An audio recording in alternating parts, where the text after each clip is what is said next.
Fala, agroprotagonistas! Sejam todos muito bem-vindos ao AgroPro, o podcast do agroprotagonista exponencial. E você, desde já, que curte agronegócio, que curte aprender, que busca sempre esse aprendizado com novas visões, experiências. Hoje nós temos aqui um convidado de peso do agronegócio com uma visão muito ampla e inovadora dentro do agronegócio. Seja muito bem-vindo, meu amigo Itamar Prada. Leonardo, muito obrigado pelo convite. Um prazer estar aqui no AgroPro, falando com esse público super seleto, que está buscando realmente desenvolver esse agro que a gente tanto ama. E vai ser um prazer bater esse papo com você. Maravilha, Itamar. Assim, a satisfação é nossa ter você aqui com a gente. E para a gente iniciar aqui, eu gostaria que você trouxesse um pouco da sua história, né, para até hoje, né, assim, quantas coisas você já construiu e os agroprotagonistas precisam saber um pouco da sua história. Legal, Leonardo. Eu vou começar realmente com coisas que são bastante importantes para mim, né? Eu quero começar me apresentando. Eu sou um cristão, sou casado, tenho 2 filhas. Uma de 16 e uma de 14 anos, então tenho 2 adolescentes. Você que está esperando agora a sua primeira filha, aproveite muito cada momento, porque realmente eles passam rápido. A gente piscou, elas já estão realmente na adolescência, falando em que faculdade vão fazer, sair de casa, então tem que aproveitar muito cada um dos momentos. Eu vim de uma família, né, que meu avô era produtor rural, a geração dos meus pais também teve a oportunidade de trabalhar com agricultura, depois foi mais para a área comercial, com implementos agrícolas. Então, eu convivi no ambiente do agronegócio desde cedo. Fui fazer agronomia na Exalc em 1999, me formei em 2003, turma maravilhosa, sempre encontro colegas de turma, né, e contemporâneos no mercado de trabalho. Fiz um mestrado na Universidade Federal de Uberlândia, também na área de solos. E profissionalmente comecei minha carreira profissional na Bunge Fertilizantes, foi uma escola maravilhosa para mim. Depois decidi realmente ir para um projeto acadêmico, fui dar aula de 2003 de 2006 até 2010 no Unipan, em Patos de Minas, na área de nutrição de plantas e fertilidade do solo e produção e tecnologia de adubos. A oportunidade acadêmica desperta também a oportunidade de você trabalhar com consultoria. Então, trabalhei com um grupo de produtores da região, grupo de alta tecnologia de soja, milho, café, feijão, que me deu realmente uma bagagem também muito grande da realidade dentro da fazenda. E em 2010 me juntei à Produquímica na época, né, uma empresa que na época era nacional, e fiquei 15 anos nessa mesma empresa. Foi um período maravilhoso e abençoado da minha vida. Entrei como Produquímica, depois foi Compass Minerals e por último ICL. Ao longo desses anos tive a oportunidade de morar nos Estados Unidos, na época de Compass, trabalhando na área de inovação e desenvolvimento de produto lá. E quando eu deixei a companhia, deixei como vice-presidente de marketing e inovação. Tenho muito orgulho do time que ficou lá, pessoas que eu admiro muito e que vem fazendo um trabalho e dando continuidade nesse legado. No final de 2024, eu saí para me juntar a um grupo que estava montando uma plataforma de agricultura regenerativa. Eu me dediquei no primeiro semestre do ano passado à BioWorld, que era uma vertical dessa plataforma. E foi também uma experiência muito bacana de conviver numa empresa que trabalha mais na área de bioinsumos, biotecnologia, fazendo um trabalho legal de desenvolvimento de novas tecnologias para esse setor que vem crescendo tanto no Brasil. Mas entendi que, dada a complexidade do desafio, eu não conseguiria dar vazão a um projeto que era bastante importante para as outras pessoas e para mim, que era o nascimento da Synca. E tomei a decisão, né, de vir trabalhar exclusivamente na Synca. Esse projeto realmente que a gente tirou do papel no ano passado, a gente vem trabalhando desde o início do ano, mas que eu consegui engajar realmente de uma forma mais forte no segundo semestre. E estamos agora como empreendedor, como cofundador da Synca, e trabalhando no desenvolvimento de tecnologias que daqui a pouquinho vão chegar no campo. Maravilha, uma bela trajetória e assim, você agroprotagonista que está aí do outro lado, a gente precisa ter muito claro isso, né? Que a gente tem os degraus, a gente vai chegando, atravessando, rompendo aí os desafios, se amadurecendo para chegar nos lugares aí onde a gente precisa chegar, onde a gente tem o objetivo de chegar. E a gente vê aí, através da sua história, né, que você contou aqui pra gente, que você tem valores bem assim, profundos e dedica, né? Então, assim, eu acredito muito que assim, a vontade verdadeira, né, até nos livros eu escrevo bastante sobre isso, que a gente precisa ter muita vontade. Porque às vezes a gente tem um desejo, mas se a gente não tem vontade verdadeira, a gente não tem atitude, né? E a gente vê aí na sua história que assim tem decisões a serem tomadas, né? E o valor da família, né? Família, religião, né? Isso é o que sustenta a gente. Muito bom, parabéns aí pela sua trajetória. Obrigado, Leonardo. Eu queria só aproveitar, né? Você colocou pontos tão importantes e que realmente, a hora que a gente olha para a nossa carreira, a gente vê que tem alguns pontos que são bastante importantes e de decisões que nós tomamos, né? E que toda decisão que a gente toma, ela muitas vezes nos expõe a um risco, né? E a gente tem que abrir mão, né, de alguma coisa para seguir realmente e conviver com os frutos daquela decisão. E eu sou muito grato, né, às oportunidades que eu tive até aqui e as decisões que eu tive a oportunidade de tomar. E muitas vezes os agroprotagonistas que estão nos ouvindo, né, hoje muitas pessoas têm um desejo muito grande de crescer profissionalmente, mas eu acho que além do crescimento e dessa vontade que você colocou, que são fundamentais, é importante que a gente aproveite a jornada.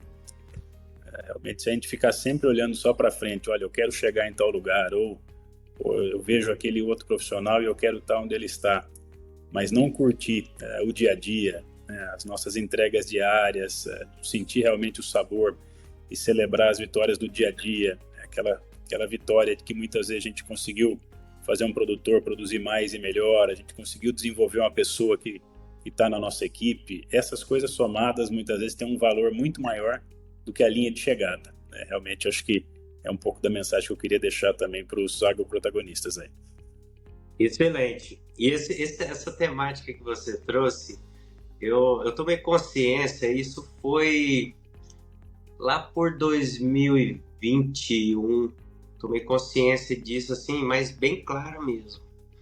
E aí eu escrevi um livro, Curta a Sua Jornada, que é justamente a gente trazer presença para a nossa vida, né? Porque às vezes a gente fica muito lá no futuro, pensando, eu quero isso, eu quero aquilo, eu quero tal posição, e a gente deixa as coisas que estão acontecendo passar, né? E é realmente isso daí, né? Tem aquela música que o Michel Teló interpreta, né? Que fala, felicidade está no caminho, e é muito isso. Né? Quando a gente amadurece e toma consciência disso, a gente muda muito a visão da gente sobre a jornada, né? Às vezes a gente pensa só no futuro, só na chegada, mas onde tudo acontece é na caminhada, né, Itamar?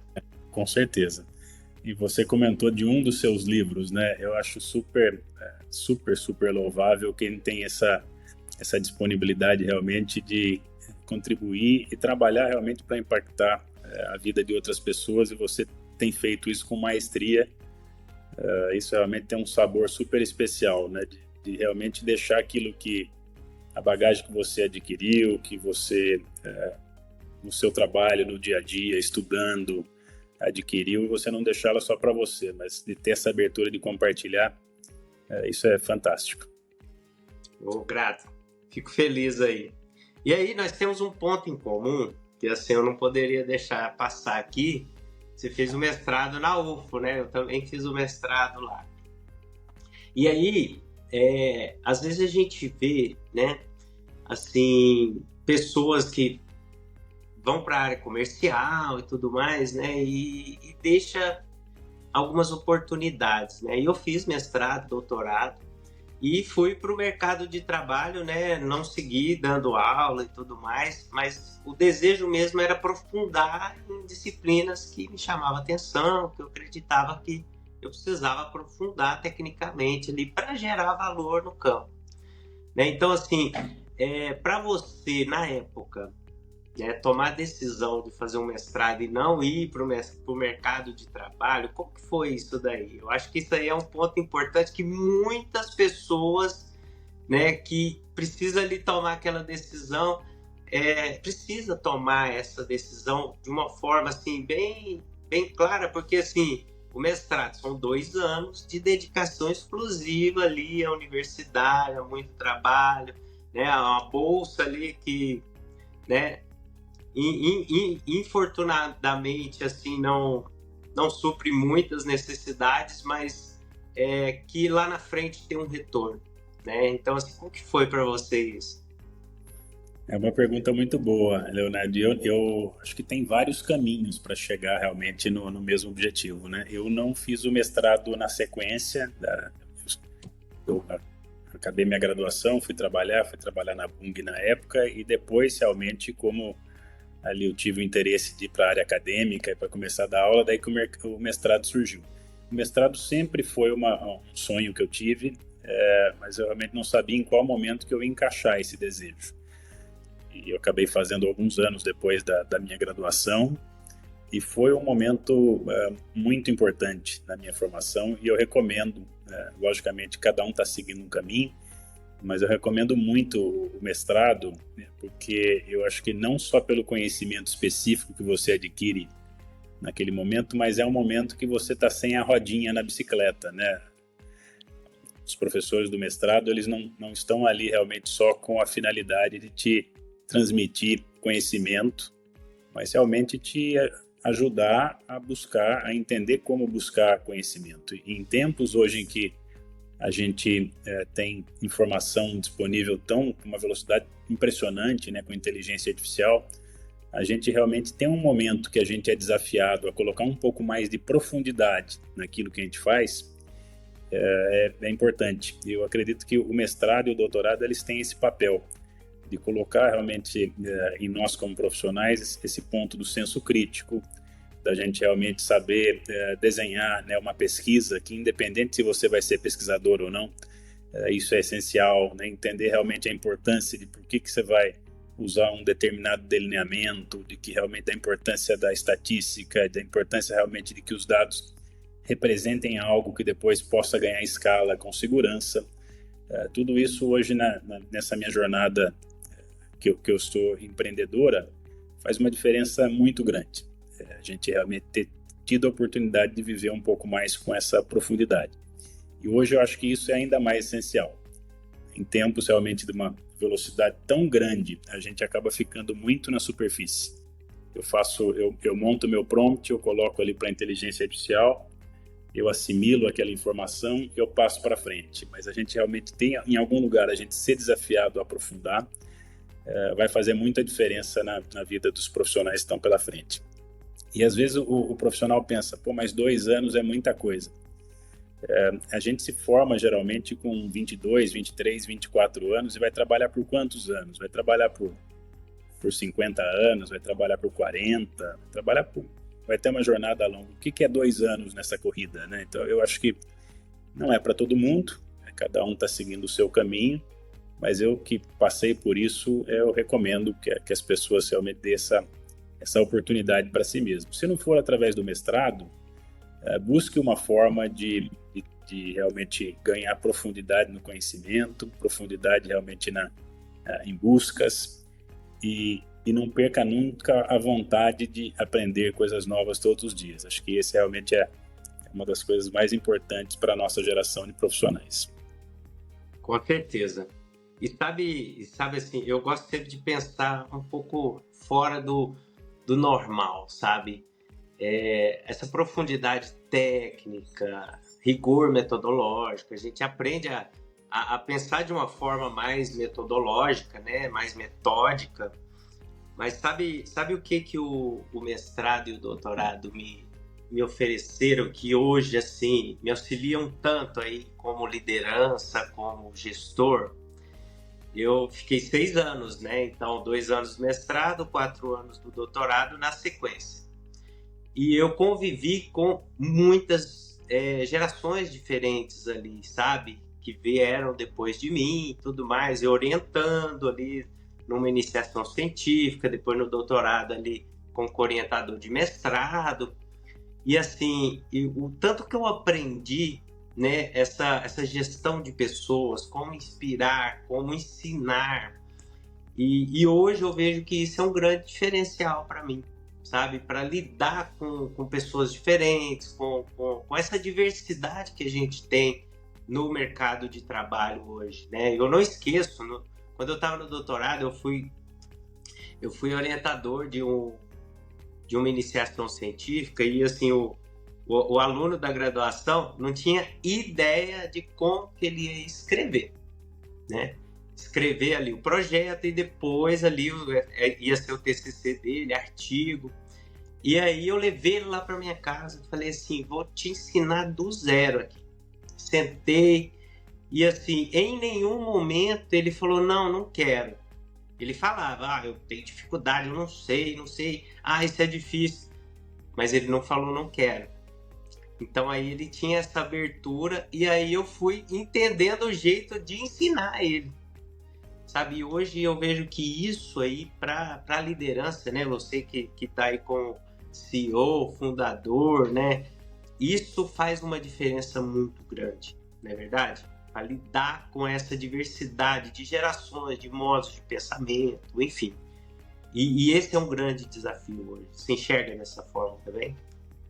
Com certeza, Leonardo. Eu acho que o seu comentário aqui deu gancho para a gente falar sobre vários pontos. Eu vou tentar abordar cada um deles, né? Acho que primeiro que quando a gente tem a oportunidade de ensinar alguém, quem está aprendendo mais, na verdade, somos nós mesmos, né? Não tem melhor forma de aprender do que ensinando. Que a gente tem o conceito do Simon Sinek, né? Comece pelo porquê. Toda vez que a gente vai ensinar alguém, pode ser o como que a gente está ensinando, a como escrever. Mas até para a gente ensinar o como, a gente precisa realmente aprofundar no porquê. E depois aquilo lá não sai mais da nossa mente e isso vai se multiplicando com outras pessoas que aprenderam com você e conviveram a partir dali. E outro ponto super importante que você colocou está voltado à diversidade, né? Os times vencedores, muitas vezes, eles têm uma diversidade de pensamento grande. Se a gente tiver realmente equipes em que todo mundo pensa da mesma forma, a gente vai seguir sempre o mesmo trilho e vai perder realmente as oportunidades desse mundo tão abrangente que nós estamos. Só que cada um vai ter a sua curva de aprendizado e vai ter um nível de entendimento diferente, né? Quando nós mudamos para Ribeirão Preto e na escola das minhas filhas tem uma sala de apresentação, um auditório em que cada cadeira é de uma cor e de um formato diferente para lembrar para o apresentador que cada pessoa vai entender a mensagem de um jeito, que a gente precisa realmente conseguir transmitir o conhecimento e a mensagem de uma forma em que todos consigam capturar. E isso para quem realmente está numa liderança de uma empresa ou exerce um papel de liderança, mesmo que não seja formal, hierárquico, mas funcional, é muito importante, porque a comunicação, ela é realmente muitas vezes a diferença entre um trabalho que é bem feito e que é compreendido por todos e que a gente chega como time naquele resultado almejado e quando isso não acontece. E a comunicação não é sobre o que a gente transmite, né? Mas é sobre o que o outro adquire e muitas vezes numa via de mão dupla em que a gente ambos compartilham informações e a gente checa realmente se a informação foi bem compreendida. Certamente essa oportunidade que você comentou, né, de estar desde capacitando alguém que tinha uma dificuldade de escrever, de colocar realmente o pensamento no papel, isso certamente tem um impacto muito grande na vida dessas pessoas. Com certeza. E aí, Itamar, você falou de profundidade, né? Hoje Hoje a gente está aprendendo muitas coisas novas aí, né? Principalmente com a chegada da inteligência artificial. E assim, a gente está tendo muitas respostas de uma forma muito fácil, né? E aí essa profundidade fica um tanto comprometida, sabe? E aí você que tem aí um histórico, né, de inovação, né? E hoje a gente busca muito essa inovação, não só para novos produtos, mas assim, inovação no seu próprio dia a dia, né? Buscar melhorar de forma contínua. O que você, assim, que já teve aí numa estrutura a nível global aí, né? O que você enxerga como sendo os pontos-chave, assim, para a inovação, para a turma que está chegando aí no mercado de trabalho, né? Para quem está buscando entender melhor sobre inovação, eu acho que isso vai contribuir bastante para a turma. Legal, Leonardo. Pergunta super importante. E eu vejo que a base para uma inovação de sucesso, ela está no entendimento de que a inovação ela precisa gerar valor. Precisa gerar valor para alguém. A inovação ela só faz sentido se ela estiver gerando valor para alguém. No nosso caso, que estamos no agronegócio, a gente tem que buscar uma inovação que atenda a alguma das dores do nosso segmento. Então, essa dor pode ser ajudar o produtor a produzir mais, ajudar o produtor a produzir uma maior estabilidade de produção, ajudar o produtor a produzir com um custo mais baixo, ajudar o produtor a produzir de uma forma sustentável, ajudar o produtor a produzir gerando valores adicionais que não seja só pela quantidade produzida, né? Então, ou seja pela qualidade, se for uma cultura que valorize a qualidade, ou então um valor nutricional, que é algo super importante. Então, a inovação ela sempre tem que atender uma dor.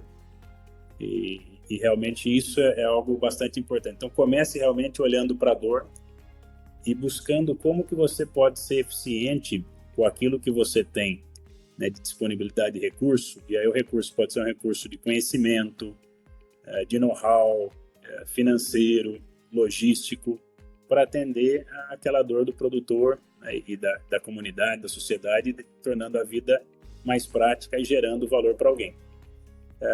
Isso é inovação para mim, né? E isso tem que ser diferente do que o status atual, do que o que já está sendo feito. Cada vez que a gente fala em inovação não necessariamente está associada a um novo produto, inovação não está relacionado à inteligência artificial, é um produto. A inovação pode ser um produto, a inovação pode ser um serviço, a inovação pode ser o produtor ou o seu usuário demandar um serviço a menos ou demandar um produto a menos para fazer exatamente o mesmo, para chegar no mesmo resultado final. E a inteligência artificial, ela vem como uma ferramenta que certamente ajuda muito no processo, né? E ela democratiza muitas vezes o acesso à informação para um número maior de pessoas. Só que realmente, se você não tiver clareza, né, de qual a dor você está atendendo, e se for algo que a inteligência artificial te devolva muito fácil, de uma maneira simples, é muito provável que aquele caminho já tenha sido percorrido também por outras empresas ou pessoas. Então você vai ficar com um nível de inovação, muitas vezes, que não vai estar gerando um valor real na ponta. Se não gera um valor real na ponta, fica com valor menor para ser compartilhado entre aqueles que estão prestando serviço ou desenvolvendo a tecnologia. Então a minha regra de ouro aqui que eu daria para quem quer trabalhar com inovação é realmente fique muito focado em busque uma dor que gere uma dor que seja real, né, no campo, e trabalhe realmente arduamente para trazer uma solução efetiva para aquela dor. Excelente, ó. Sabedoria vivenciada, né, Itamar? Muito bom. A inovação realmente ela precisa gerar valor para alguém, né? E aí entender isso daí, né, como você trouxe aí, entender a dor, que aí depois você busca o caminho, né, o caminho a ser percorrido para aquela dor ser atendida. E aí, agora a gente entra aqui no assunto chave, que é empreendedorismo, né? Que aí você tem as suas histórias aí depois que você tomou a decisão de sair da ICL para empreender e criar negócios, desenvolver negócios, produtos inovadores. Então, assim, como que foi essa virada de chave sua, né? E como que foi para tomar essa decisão, né? E quais foram os principais desafios que você enfrentou lá no início? É uma pergunta, essa pergunta daria um podcast sozinho. Só disso. Ela é bastante complexa e completa. Bom, antes de mais nada, eu deixei a ICL tendo um carinho, uma gratidão muito grande pela empresa, então foi um período maravilhoso, e a minha decisão de sair de lá teve relação comigo. Eu entendi realmente que eu já tinha dado as minhas contribuições que eu poderia dar para a companhia e que ela também já havia devolvido, né, aquilo que ela poderia para mim. Então foi uma decisão muito consciente de que estava na hora realmente de fechar um ciclo, né, de dar espaço para outras pessoas que tinham pleno potencial realmente de continuar avançando suas carreiras e seguirem dessa forma, e que eu estava na hora de eu começar um projeto novo, mas eu não queria simplesmente trocar de camisa, né? O que estava coçando dentro de mim não era um desejo de vestir uma nova camisa, mas sim realmente começar um projeto novo de vida, e uma segunda etapa da minha carreira profissional, e tirar realmente do zero um projeto onde a gente tivesse a oportunidade, desde o dia 1 da empresa, a fazer as coisas da forma como eu acredito, e das pessoas que estivessem, logicamente, comigo, como meus sócios que estão aqui, o Leandro Vilhena e o Daniel Queiroz Bruneto, que são pessoas maravilhosas, temos trabalhado muito bem em conjunto, mas realmente pegar um projeto do zero, né? Quando eu vim para cá, eu comentei muito com o sócio, falei, olha, o Itamar da ICL, ele não existe, né? É uma pessoa que está lá, o Itamar que pode vir para cá é o Itamar Prata, com um pendrive em branco e uma história, muita vontade da gente construir uma história nova a partir daqui. Então, realmente teve muita a insegurança de tudo que poderia vir pela frente, né? Desde das dúvidas tecnológicas, a dúvida do capital, as dúvidas de como acessar o mercado. E a gente tem endereçado cada uma dessas dúvidas no momento adequado, né? Investindo bastante em tecnologia. Realmente é isso que a gente tem feito, né, desde o dia 1 da companhia, e vivendo, né, o dia. Né? Realmente, às vezes as pessoas me perguntavam ano passado, e acesso? Eu falei, não está no momento de eu me preocupar ainda com isso. Realmente eu quero estruturar a equipe, como é que nós vamos para o mercado, depois que eu tiver segurança de que as tecnologias elas estão entregando valor. E agora a gente visitando os experimentos no campo, nós estamos aí com 46 experimentos no Brasil todo, e olhando para essas parcelas, namorando as parcelas, conversando com os pesquisadores, pesquisadoras, e vendo realmente que a gente está na direção correta, aí sim eu começo a me preocupar, né, com a próxima etapa e por aí vai. Então acho que tomar essa decisão foi algo bastante importante na minha vida, foi no momento certo. Eu acho que antes do que isso, talvez me faltasse um pouco de ferramental que eu tive a oportunidade de absorver tanto no meu período, né, de ICL, quanto de Produquímica, todos esses momentos anteriores, até mesmo como a minha passagem na BioWorld, que foi esse período de transição também foi bastante importante para trazer ferramentas diferentes e todas elas estão somando o que eu preciso hoje no dia a dia. E aí a jornada do empreendedor, ela é uma jornada diferente. Ela é uma jornada que muitas vezes você tem riscos maiores, né? E eu acho que um trabalho importante que você tem que fazer é um trabalho de gestão de riscos. Nós partimos aqui de um planejamento estratégico, né, que ele é bastante importante, mas a gente sabe que o Excel e o PowerPoint aceitam bastante coisa, aceitam visões de longo prazo, mas depois a gente precisa pousar no chão, né, analisar realmente como é que está o ambiente, o cenário, entender quais são as nossas fortalezas, onde estão as nossas vulnerabilidades, e trabalhar para que as nossas fortalezas possam realmente gerar valor, né, e a gente usar o máximo delas, E onde a gente entende que nós temos vulnerabilidades, nós buscarmos parceiros para somar com a gente na jornada, né? Acho que ninguém constrói nada sozinho, ou poucas pessoas constroem coisas sozinhos, né?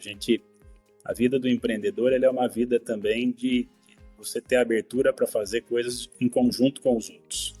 Então, encontrar pessoas realmente que tenham competências complementares às suas, trazer para jogar junto. Alguns vão entrar como sócios, outros como colaboradores, outros como parceiros de negócio, para em conjunto a gente conseguir gerar valor.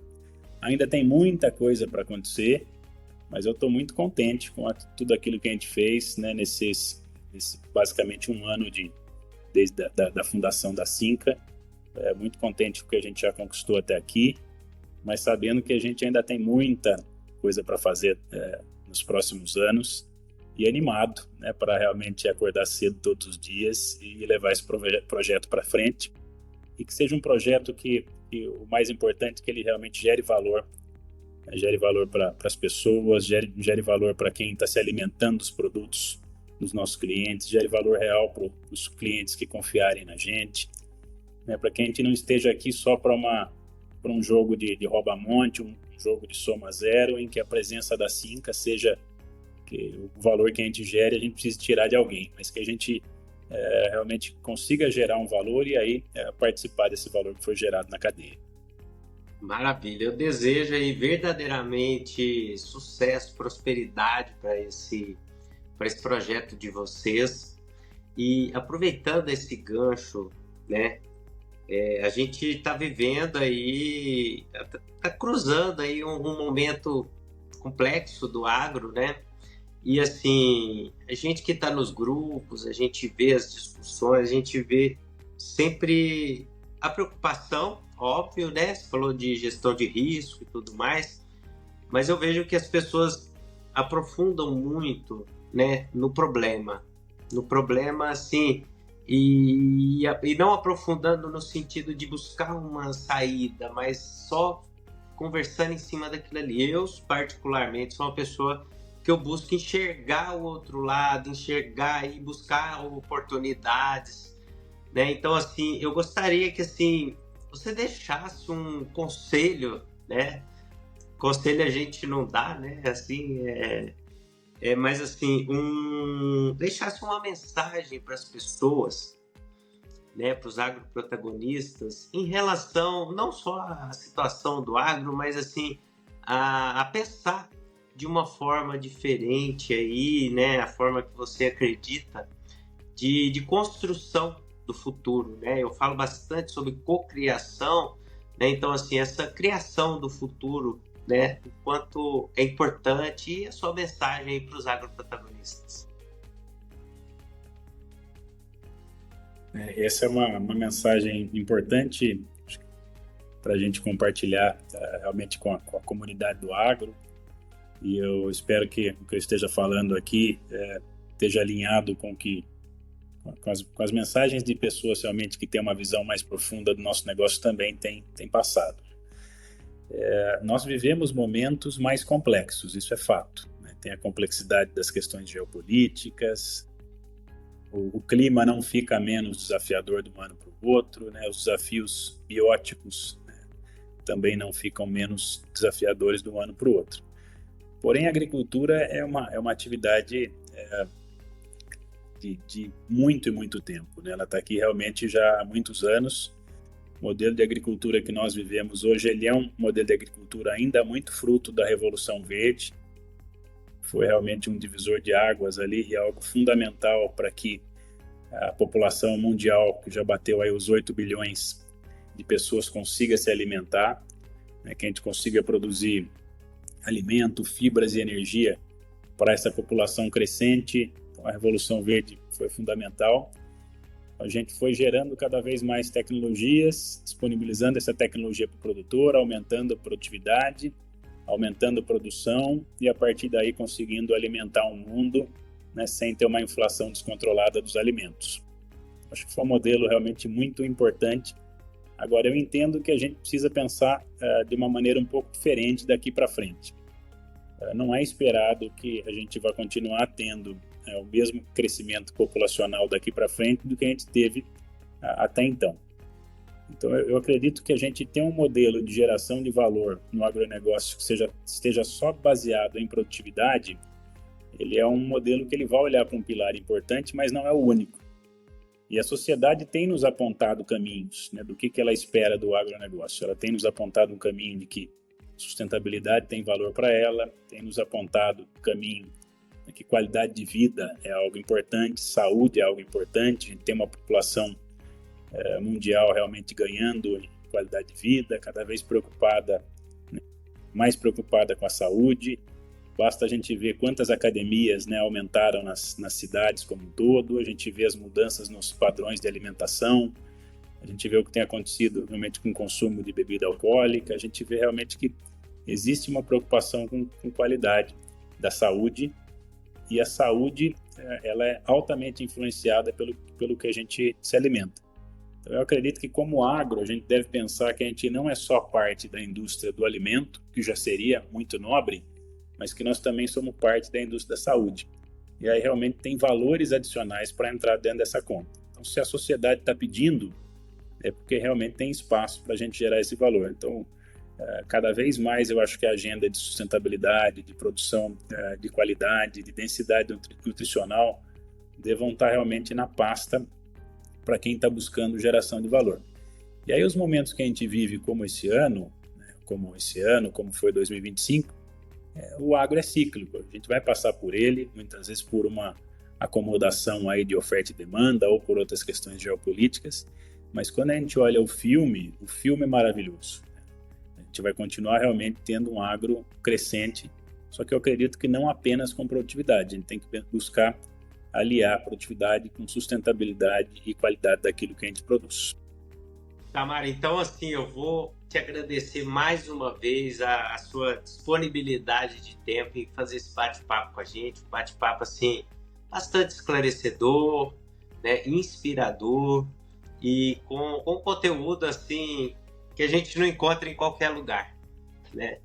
Então assim, quero te agradecer e deixar você dar compartilhar suas últimas palavras aí e também aproveitar para compartilhar onde as pessoas encontram mais sobre a Synca, o que ela vem a oferecer, né, para as pessoas ficarem sabendo também desse novo projeto que vem aí para o mercado com bastante força.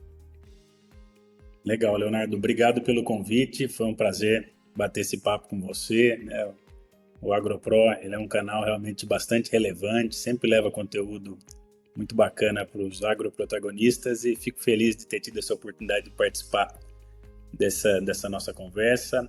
Eu desejo muitas bênçãos, muita prosperidade, muita alegria na sua jornada, e agora vai ser uma jornada dupla de profissional e de pai, então tenho certeza que vai ter muita coisa boa no seu caminho e daqueles que nos escutam. Para as pessoas acompanharem o trabalho da Synca, pessoal, nos sigam nas mídias sociais, tanto no Instagram como no LinkedIn, é Synca, SYNKKA.Brasil. Então vocês nos encontram bastante atualização, lá a gente compartilha informações com conteúdo técnico bastante interessante, também no nosso site, né, www.synca.com.br, tem uma área do blog que a gente compartilha conteúdos técnicos. Nós estamos iniciando essa semana também um programa chamado Nutrição 360, que nós vamos em 2 minutos, né, compartilhar 2 vezes por semana conceitos que vão desde conceitos básicos até conceitos mais tecnológicos da nutrição de plantas. Então, convido a todos para nos acompanharem, saberem um pouquinho mais do que a gente está fazendo. E a partir de abril, né, as tecnologias começam realmente a ficar disponíveis para a comunidade agrícola e agronômica, e a gente está muito contente de chegar nesse momento. Obrigado pelo seu espaço e uma ótima jornada aí para todos que nos escutam. Maravilha. Então, agroprotagonistas, compartilhem esse episódio aqui com mais pessoas. Vamos levar essa mensagem, esse nível de conhecimento aqui para mais pessoas. Obrigado, até o próximo episódio. Tchau, tchau.